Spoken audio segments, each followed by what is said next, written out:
Hey, welcome back to my channel. My name is Kaylin and this is our book studies video. So I just wrapped up filming my video where I was talking about our curriculum update, where we are here as we begin our second quarter. And it was getting a little lengthy, so I just was like, oh, let's talk about book studies in another video because I know that this is a popular topic, and as it becomes more well-known, or kind of, I think it's pretty new is what I'm saying.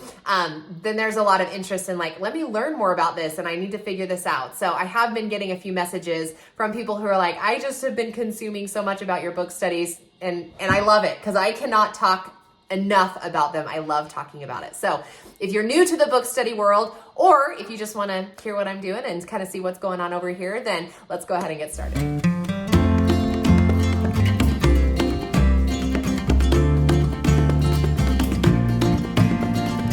All right. First and foremost, let me just introduce myself for those who are new. If you've come here from Instagram or any other source, welcome. My name is Kaylin. I am a homeschooling mom of 3 kids, a former public school teacher, and a lot of the things that I do in my classroom are things that I actually make for my own kids. I get inspired by something that I see either on the internet or in another curriculum book, and then I end up kind of tweaking it so that it fits perfectly for me. After being on this platform for a couple of years, I have learned that some of you actually like what I make, and so I do have a Teachers Pay Teachers shop where some of the things that I make are available for purchase there. Now, I am just a homeschool mom. I'm not a curriculum developer of any kind, but I have been doing it for a hot minute. So some of the stuff, if I make something that you want to look into, then you can see it over there, especially when it comes to book studies, because I got really excited about book studies that now I've been making book studies, and my newest line are chapter chats, and I've been making those now for about a year and change. So let me show you what we're doing here for all of our book studies. And I have a little bit of a pile here because I have 2 grades that I focus book studies on. My 8th graders' book studies are vastly different than what I do with my 5th grader. And my 5th graders are similar to, but not exactly the same as my 3rd grader. So we have a little bit of a difference. And because of that, my kids read different books. But occasionally my 5th grader and my 3rd grader will read the same book. And so then they'll have the same chapter chat. But let me show you what it is that I've got with me here. This is my 8th grader's book, and here's my 5th grader's book. So let me show you my oldest ones first so that you can kind of, then you'll be able to see the difference, okay? So, okay, first and foremost, look at how, could you die? So these are new. This is my new edition this year, and they're just these little like flaps. We don't use them. I just love them so much. But inside, the kids are supposed to rate the book when they finish it. So we write when we started, when we finished, how many pages are in it, the theme of the book, their favorite character, and then they're supposed to rate it. My 8th grader does none of that. But look at how cute it is. Okay, just hold on. Just admire the cuteness. Look at, isn't it so fun? Okay, and my daughter actually does do her rating, so there's that. But anyway, this is kind of like your table of contents. So last year I was actually just writing the titles of the book, and then I saw something similar to this on Pinterest, and it didn't link to anything. Like I couldn't find where the download was. So I was like, this is not that hard. I'll just make them. So anyway, these are on my shop if you want to have a cute table of contents like that. Okay, let's get back to where we're at. So the first book my son is reading is The Hobbit. I have it right here. Okay, so it's the actual book, J.R. Tolkien, it's The Hobbit. I'm having him read it independently, so I'm not reading it to him. But then when he finishes, he has 2 things that he does. So one of the things that he does is the student book. So this is one type of book study that you can do. And you can start with this if you've never done one before. I love Memoria Press. So they have a whole line, a ton of different books, and they're very Charlotte Mason style. So they have books that are by grade level. So when you go to their website, you can actually see, well, what is something that a 2nd grader can read? What's something that a 9th grader can read? And if there's a book on that list that you're like, yes, that's what I love that, let's do it. Then you can buy their study guides, their student guide, and they have teacher guides that go with it, which I do have because some of these things I don't know. So anyway, my son reads a chapter and then he goes to his student page, and then he does this. This is going to have vocabulary in it, comprehension questions, and quotes. I didn't know I don't know why they do quotes. Like, is that a literary thing that people do? I don't know. But anyway, so we have some quotes. Then this part here, when we had done a previous book, we did Robin Hood with Memoria Press last year. I noticed that we just never did these discussion questions. I did it with my whole family. And so I was like, how can I pull this out of the book and actually force my child to engage in his reading? And so before we read the book, I went through each of the chapters and picked one or two of these things that I loved. And then then I made his notebook. So this is what his notebook is. Let me try to figure out how I can hold it so that it looks good. Okay, so this is his notebook. And this is just a glued piece of paper. So I went onto my Word document creator and I just typed word for word what was already in this book, the one that I picked for that chapter, and I put it on here, and then he wrote it. Now you'll notice, if you watched my last video, I talked about our writing program, the Barron Method. And so the Barron Method teaches us how to write academic paragraphs. So his first assignment for chapter 1 was to write a paragraph summary of the history of the dwarves. And he needed to have the claim, the evidence, and then the analysis and summary. So that's what these colors represent. And I taught him how to do it. And we pulled the quote from the book, and it was very academic and educational. Okay. So that was that. Then this is a page which you can see we haven't done, or he skipped, because this is my life. Anyway, but this is something that I made in addition to my book study templates. So this one is called a Reader's Response Toolkit, if you look on my Teachers Pay Teachers shop. But what I wanted, why I created it, was I wanted to be able to, again, pull off of the page and have some of those story elements, those book study things that you learn in English class. I could create something for him. So this is the character close-up, and he writes down the character traits, the big choices, and the character's problem following chapter 1. And then he puts the character's name, draws a little picture of it. And then down here I wrote, is Bilbo an optimist or a pessimist? Find specific phrases from chapter 2 to support your answer. Okay. So this is a page that I got. I created it, and then I put it in that toolkit. So if you're like, oh, how do I do that? It's in the toolkit, okay? Likewise, these are pages that are in the toolkit, but instead of printing them out, I just drew them in the paper, in the book, to save paper, obviously. So we do some text to world connections, and then we created a Venn diagram about different characters. Again, this one and this one are words. These are discussion prompts or extension activities that came directly out of here. So I used those two resources and kind of built out our book study, so to speak, okay? We just keep going. Some of them he has to like draw a picture for it. So again, this came directly out of the Memoria Press Word book. So Memoria Press is a great resource. I highly recommend it. Okay, so that's one way that we do book studies. Book study way number 2 is very reading comprehension heavy. And so during our Westward Movement unit, I read the book to all of the kids. We did a read aloud of the book Over the Hills to Nugget. And it's a super cute story about a family that leaves a mining town and then packs themselves west to Colorado territory so that they can live on a ranch. So anyway, and it's just like the story of their homesteading year, so to speak. And the character is a boy, so it's, I mean, I guess you could say it's a little bit like Little House on the Prairie, but but it's different. So anyway, all of that to say, I made this resource. Yes, I made it. And so I just made these little interactive doors, and each of the doors have reading comprehension questions. And the way that I built this book study is that I would have 3 chapters. We would just read and answer. Super simple. Read the text. Okay, go to your book, answer your questions. Now, fair warning, the downside to this type of book study is that the way that you print these, you can't print inside. So you are actually handwriting the question. I have 3 kids, so I would have to write it 3 times. So there is that. But I do love how they look, and it's fun. So anyway, there's that. And then I pulled out my Reader's Response Toolkit again, and I had this chart. So we pulled out the vocabulary chart. So that's how I built this one. In summary, this is what I'm trying to say, is that for this type of book study, It's 3 questions and then a reader's response toolkit page.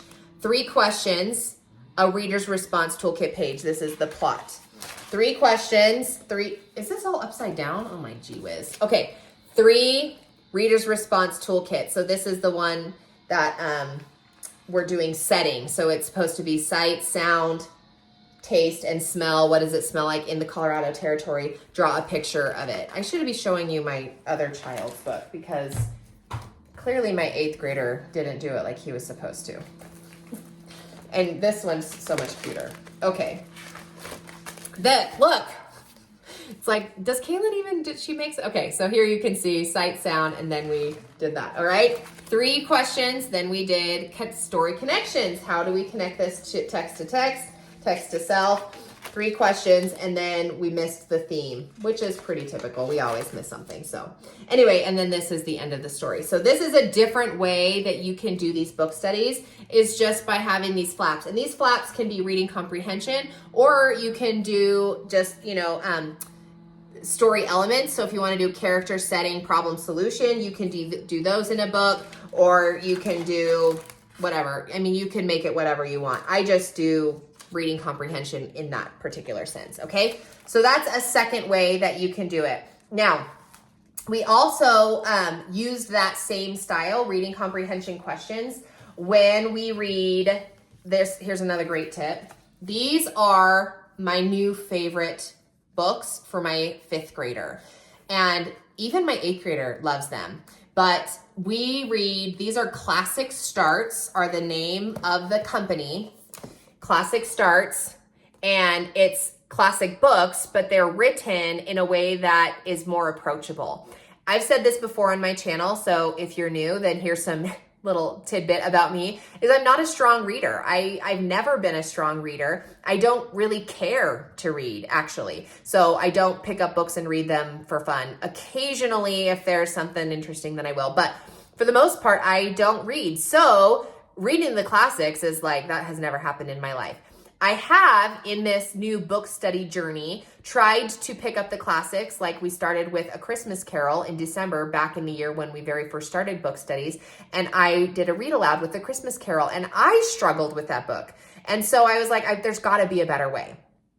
Enter in Classic Starts. And I love Classic Starts. We have read so many of them, and I just keep buying them because I'm like, oh, we'll read this. So this is one we haven't read yet, but we have Oliver Twist. Black Beauty. So this is a book study. I made this last year, and I made it in the very same style, where it was just a bunch of flaps with reading comprehension questions for each chapter. And then in between those chapters, I threw in a reader's response toolkit page, whatever one that suited my fancy, right? If I felt like the chapters were really setting heavy, then we would do the setting one. Or if I felt like they were really character heavy, then we would do the character one. And then sometimes it's just a genuine reader's response, where similar to the Hobbit one, where I just write the prompt on the top and then leave all of that space underneath for my kids to answer that prompt. So anyway, this was a fun book. And I'm getting ahead of myself, but Little Women is on the docket. Secret Garden is on the docket. Tom Sawyer, Treasure Island, Moby Dick. We did last year Robinson Crusoe, which, oh my gosh, it was so amazing and I loved it. So anyway, I wanted to throw in this resource. If you've never heard of the Classic Starts brand, then I would recommend it because it's just so fun to read those classics in a far more digestible, approachable way. They're great for read alouds, but they're also great. My daughter just read Heidi, so that's what I was gonna get to, is there is a lady on the internet who actually has used the Classic Starts books and made these interactive notebook study pages, and they're all reading comprehension questions with flaps. She has a few other things in her bundle that you can use. I just choose not to. She's got vocabulary, she's got timelines, she's got predictions, and all that kind of stuff. I just use it so that I don't have to come up with the questions on my own, and then we just glue them in the book. And if you've got a really artistic student, then they'll color it in. But again, fair warning, when you print it this way, you do have to write the questions in each of the spots when that comes around. But I mean, I don't mind doing it. It just, throw on a Christmas movie if it's December. Just throw something on the TV and you can watch it and write at the same time. But this is another great way just to get a book study in. And for this one, for Heidi, I did not throw in the Reader's Response Toolkit pages. Okay, so that's number 2. Is it 2? I don't know. Okay, number 3 way is gonna be with the 5 in a row books. So let me run over and grab those because I forgot to get them. All right, so the next way, this is actually where I started when it came to book studies, and I got really into it, was starting by using the 5 in a row platform. And if you are brand new to the book study world and you're trying to figure out how to do it, and you want to be a little bit more than just reading comprehension, which is where I kind of was sitting, then 5 in a row is a remarkable resource to grab. They have, I want to say they have 8 books that you can, curriculum books that you can pick. I have levels 1, 2, and 3, but I think that they have up to level 8 even. And those higher levels are for more advanced readers. It's for your older students. But I'll just throw this in here because don't hear what I didn't say. The higher levels are for older readers, but that does not mean that the lower levels are for your younger readers. I do this with all of my kids. So my 5th grader especially. My 8th grader, he's 13 years old. So let's just realize the reality of a teenager. Reading a children's picture book and then doing a bunch of flaps in his book, that's not his thing. Maybe it's your kid's thing. If you have a fun artistic student that would love it, then by all means jump into it. But my 13-year-old boy doesn't want to touch it at all. But my 5th grade girl, she is so fun because she just gets all giddy about it too. So we have a lot of fun together. Okay, let me show you. We'll start with volume 3. So when you get the 5 in a row book, let me just quickly show you what you're getting. Is the reason that I started with it is because, once again, Kaylin is not a reader. I could go to the library and just pick a whole bunch of books, but I don't know what a good book is versus a book that may not have a great lesson behind. I mean, I don't know anything, right? So 5 in a row has already listed, you can't read these, but they have made a list of children's picture books with meanings, messages, and lessons that you can actually pull out of the book and create this cross-curricular, meaning multiple subject lesson. And so I started with volume 3 when I started with book studies, and I created a bunch of book studies for the books in this list. I think that I just finished Daniel's Duck. So there's 1, 2, 3, 4, 5, 6, 7, 8. I did 8 book studies that are quite robust, if I do say so myself. They have typically 8, sometimes 9 activities that go along with it. There's reading question cards on some of the later versions. There's just all kinds of stuff that you can do. Now, if you're making your own and you don't want to buy what's on the internet, which is great, the curriculum here gives you a ton of ideas of how you can do it. So you can see here, this is the book Andy and the Circus, and it'll teach you the social studies, relationships, friends, and family. And then it gives you this text that you can kind of figure out, okay, well, how do I teach this to my kids? In social studies, transition to the industrial age. Well, I took that and I made, in my book study, we learned about the Industrial Revolution. Like, what was the Industrial Revolution and why was it a big deal? Because of this kind of idea, this topic sentence. I was like, oh, I could create a lesson out of that. It talks about language arts details. It talks about greed. Here's some science. You can learn about balance because the boy balances everything on his bike. You can learn about frogs and tadpoles. One of the things the boys carries are frogs and tadpoles. So you can learn about the life cycle of a frog. So that is where a fun component to book studies comes from, is that cross-curricular component where you can actually learn a little bit more outside of what the actual text of the book is talking about. So here's what those look like for me. We did Andy and the Lion not that long ago, and it's one of the books in that volume 3. So we learned about story elements. Then we learned about quotations. And so each of these boxes, the kids wrote, they learned about how to make a sentence a quotation, right? What punctuation do you use? We learned about personification. And so we learned about the lion held out his paw to show Andy. How is that personification? What did it mean actually? And then the sun was looking in at the window. Those are both quotes directly from the book. We also did some text-to-text connection. This is when we did Andy and the Lion versus Aesop's Fable with the lion and the mouse. So we read the book, The Lion and the Mouse, and made that cross connection. This is social emotional learning. So we learned about bravery and a time that we were brave and what that feels like and what it feels like to be scared and how do we, work with all of that. Then we did some history and we learned about the history of libraries and Andrew Carnegie, how he donated so much money to help the United States public library system take off. And so that was a super informative but short lesson. We learned about lions because of course there are lions. Oh, and both of these in my toolkit that I created and it's available on my shop, I actually printed off like this. The library one is a 1-page infographic type thing where we got all of our answers. This is like a 6-page, they're like half-page book about lions, and you just print those off about, what they eat and what they do and that they live in a pride and all that kind of stuff. So that's the lions up close. And then the last activity, which sadly we didn't get to, but I put it in her book, was a virtual field trip to the Smithsonian National Museum of Natural History. And in my toolkit, if you bought that, then I actually write all of this script of like, as the teacher, here's how this fits in the story of Andy and the Lion. And then you take your kids on this virtual field trip and they can fill out all of the boxes and you kind of can get a fun thing about lions. Or I'm guessing it's about lions, but we didn't do it because we got busy or it took us too long or something like that. But anyway, that's another way.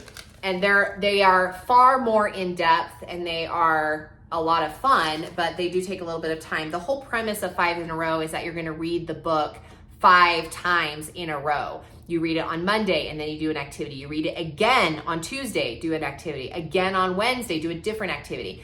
Do I read my book 5 times in a row? I do not, but I do reference that section of the book that we're focusing on for that particular lesson, okay? The last one that I just created, you heard this here first because I haven't really talked about it on Instagram, but my last book that I just created was for Daniel's Duck, and it was far smaller than my previous 8 books. Did I say I did 9? Anyway, all of the other ones are far more robust, but then by the time I got to Daniel's Duck, I kind of got distracted in the way that I was doing book studies, and I'm going to talk about this last way in a minute, but I started doing chapter chats and they fit my life right now. The thing about the things that I create is I create things that I'm actually using with my kids. I'm not a shop, I don't know how to say this without, I don't want to sound rude, but like I don't just create things to sell on my shop. I create things for my family that I'm actually using and then I put it on my shop. So if there's something that, I've been asked in the past, again, you heard this here first. I've been asked in the past, are you going to do all of the books in the 5 in a row volume 3 book list? And my answer has always been, yes, that's the plan. And then I purchased the volume 2 because I've loved it so much. I was like, yeah, after I finish volume 3, I'm going to jump into volume 2. I've purchased all of the books that my library doesn't have and all of the fun things. And the question was, are you going to keep making these? And the answer was always yes. Unfortunately, my chapter has kind of changed that I don't know when I'll ever get to those. And if I do get to them, are they going to look the same? I don't know. So Daniel's Duck is far more modified. I only had 4 activities there instead of 9. I didn't include like the discussion cards. I didn't include the learning book. Like some of them had like a learning notebook where you could summarize what you learned for each activity, just kind of as an exit ticket, I guess you could say. And then I didn't have a reader's response page, so it was a lot more modified. But we did do the plot.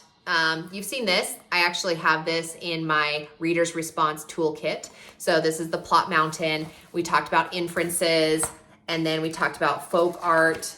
Oh, and theme. We talked about theme, and then we talked about folk art. So anyway, it's a lot smaller. And I don't know when I'm going to pick up doing my book studies to look like that again. It may be a while, but I do love them. And I still have a few that we haven't done yet that I've made. Like I made Miss Rumphius actually, and we haven't done that book yet. So anyway, so that is number 3. Then, is that 3? I don't even know. But the last way that I do book studies is my chapter chats.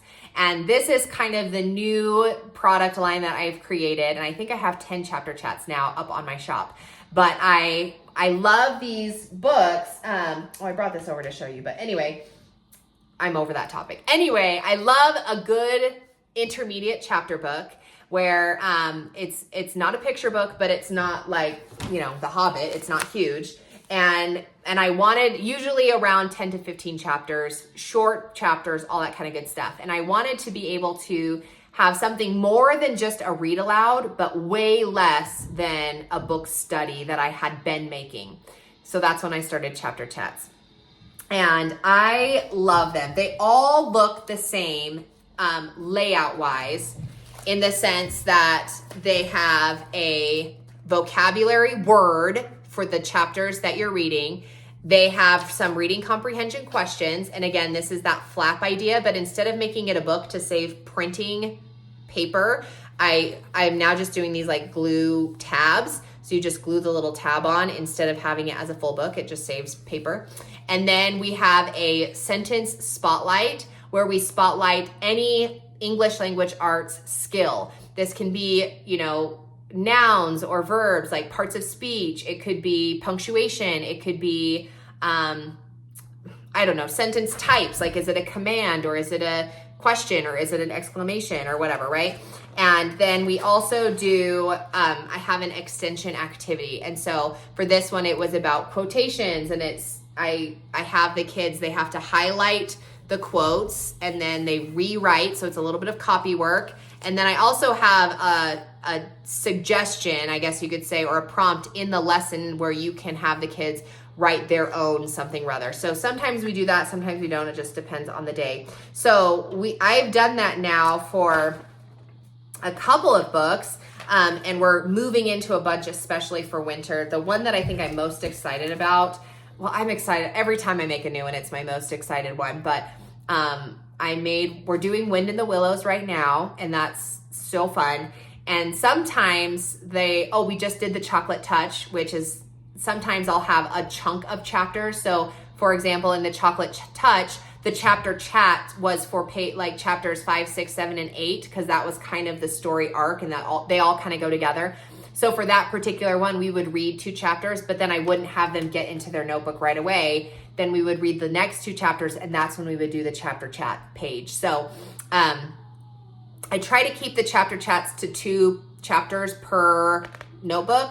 Sometimes you can read both chapters in one sitting because they're super short. A popular one is Sophie Mouse, which I don't have here in this book. Let's see if I can see my son's just sitting out. No, he put it away. But anyway, so Sophie Mouse, we did fall, and we did Sophie Mouse winter. We haven't done winter yet. But anyway, I made the winter one, so we're going to be doing it. A Toad for Tuesday, that's my new one that I just made, and I'm so excited about it. It's so cute. Part of that one, you learn about conversation and being a good listener, and Toad and the owl have a tea party, and Toad just exemplifies being a really good friend and a really good listener and not taking over the conversation or anything. So we're going to have a tea party and learn about how to be a good listener and not how to we call it a me monster, where it's like you try to up the person's story or anyway, so I'm super, super excited about that. Okay. I think that's a pretty good coverage of what's going on in our book study world. Book studies really are a pillar to my kids' English curriculum. I do have a vocabulary book that we do every day. We also do Fix-It Grammar. We also do writing with the Barron Method, which I've talked about extensively. And I love that. But just in general, I think that reading has become a fun place for us to learn about just different themes, I guess, and to see writing in context, especially for the younger learners, when we are trying to pick out parts of speech and nouns and verbs and and having more colorful reading has been really good for that. So, okay, the last thing that I'll mention here, which goes along with my oldest, and it's, I don't even know what number on, 5, I guess you could say. The 5th way that you can do book studies is to get a workbook that goes with a book for self-help, a self-help book. So this is the book study we're moving into as soon as we finish The Hobbit. We are going to do the 7 Habits of Highly Effective Teens. I did have my son read the mindset one about growth mindset. So growth mindset for teens is what I had him read for that one. And so this is the new one that we're going to start reading together. And I purchased the book, and then I was like, how do I make this a book study? Bada bing, bada boom, saved myself 17 days of work and a whole bunch of hours of creativity and creation. And we're just going to use this workbook to work through this book. So this is, again, just grab a workbook.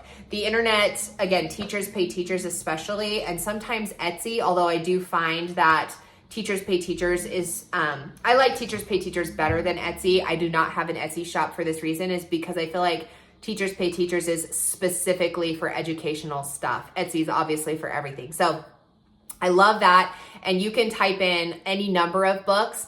The thing that I look for when I'm purchasing something from Teachers Pay Teachers is specifically, how are the student pages created? If it's an 8.5 by 11 page with a border around it and just a ton of questions, I'm not interested in that. It has to be, I love interactive notebooks, which is why that's what I create, is because I want to take it off of the page. I want to have some kind of interaction going on. I want to really be able to manipulate what content my kids are getting, and it needs to be more than just reading comprehension. And I don't want just a whole bunch of 8.5 by 11 pieces of paper. So that's really what I look for, is what kind of hands-on stuff. But there are so many. In fact, I've purchased quite a few that I'm doing with my 3rd grader this year too. So anyway, follow along if you want to see the evolution of our book studies. And on my Instagram page, I do have a lot of my book studies highlighted in those highlight bubbles. So you can pick any one specific book that I've already done, and you can kind of see what that looks like. I think I actually even have a book studies highlight, generally speaking, so you can see all the stuff that I've been doing on there. My Instagram account is just my name, Kaylin.Morel. So if you want to go over there and find me. Other than that, thanks so much for watching yet another video here on my channel. If you are new, I would invite you to consider subscribing. And as always, a free way that you can support the channel is by hitting that like button. That always helps the algorithm know that the content I make is worth other people to see, help other people try to see us. And then if you throw a comment down in the comment section below, I always love to see that other people are there, and that also supports the channel for free. So anyway, thanks so much for watching, and we'll catch you in the next one.